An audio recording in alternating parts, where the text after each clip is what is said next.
Chers auditeurs et auditrices, bonjour.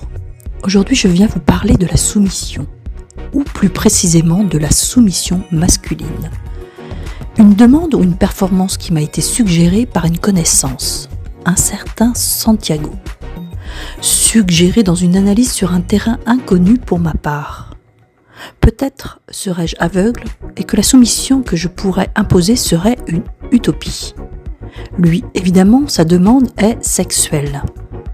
Moi, je vérifierai la soumission sous toutes ses apologies, car le vaste sujet demande un examen préalable de nos enfermements.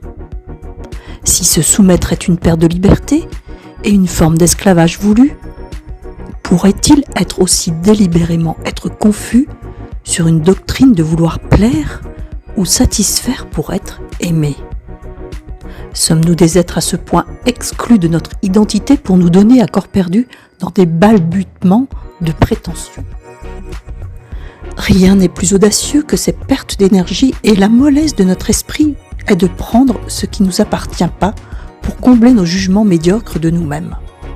Vouloir se soumettre sexuellement à une femme tendrait donc à croire que notre part féminine n'est pas respectée dans sa justesse. Et la soumission masculine est un prétexte présomptueux qui nourrit une rivalité de nos parties divisées. La seule réalité de ce mensonge est une absence de vérité. Sommes-nous des êtres en mémoire de certaines vies qui nous amèneraient sur ces vastes champs de perception pour que notre version d'aujourd'hui soit un oubli de nos sens pour être usée par une entité autre que nous ? Quel serait le plaisir de se soumettre pour un homme ? À part peut-être nourrir une volonté d'oubli de ses propres passions. En métaphysique, cela serait une illusion de la matière et de se fondre dans une vibration d'une polarité trop objective activerait cette démesure. Santiago n'aura pas son contentement dans mon point de vue, puisqu'il serait addict à ces enchaînements qui lui prouvent une vibration qui le satisfait par ce prisme. Sa conquête est la sienne, et le jugement n'est pas un ordre qui aurait une attitude à lui montrer qui a raison et qui a tort. Sa vérité est unique de sens. Il ne cherche pas une réponse, il cherche une validation de sa perversion. Un mot peut-être un peu fort, une distorsion légitime pour ce qu'il a à expérimenter serait plus juste.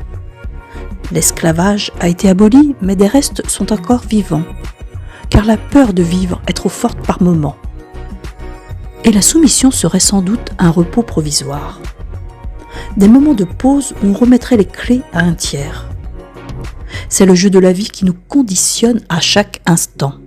Elle vient vérifier où nous en sommes. Je me mets à égalité aussi souvent que je le peux car mon assistanat à révéler chaque âme de ses conditionnements me fait un écho singulier sur une soumission que ces âmes veulent me donner en guise de récompense. Je leur soumets mon désengagement pour leur redonner leur pouvoir. La validité que l'on recherche pour être vu comme nous sommes vraiment est un regard d'enfant voulant voir briller les yeux de ses parents. La soumission est donc un état passager qui par moments nous fait lâcher prise sur une identité qui nous ne parvenons pas à tenir à flot. S'en remettre au bon vouloir de sa partenaire entraîne sûrement une jouissance. Mais l'intérêt serait-il une vision biaisée de notre miroir intérieur ? La justification aurait pour but de vouloir faire plaisir. Et le curseur n'est pas toujours là où on le pense. Penser faire du bien est des fois risqué. On suppose un plaisir, mais c'est le nôtre que nous satisfaisons. Soyons logiques, alors pour que rien ne soit une émotion blâmée par une incompréhension. Parvenons à nous unir dans nos besoins mutuels dans une égalité de sens. La volonté est une concordance de nos plans, alignée sur une réalité toute légitime de notre instance à se porter vers des sphères de dignité. Chers auditeurs et auditrices, soumettez-vous en premier lieu à vos besoins. Et si le cœur vous en dit à la simplicité de la situation, qu'ici elle vous donne raison de votre vibration. N'ayez aucune préférence dans ce que l'on pourrait vous imposer, car l'amputation de vos sens est la seule soumission pour laquelle vous devriez revendiquer une loi. Cher Santiago, ai-je répondu, s'il y avait une question par ailleurs. Comme nous tous ici, nous cherchons des réponses à nos troubles. Nous avons l'abondance d'avoir un cœur qui bat, et cela suffit en cet instant. Je vous dis à très vite pour des nouvelles aventures métaphysiques. Catherine Anet pour Écriture Connectée.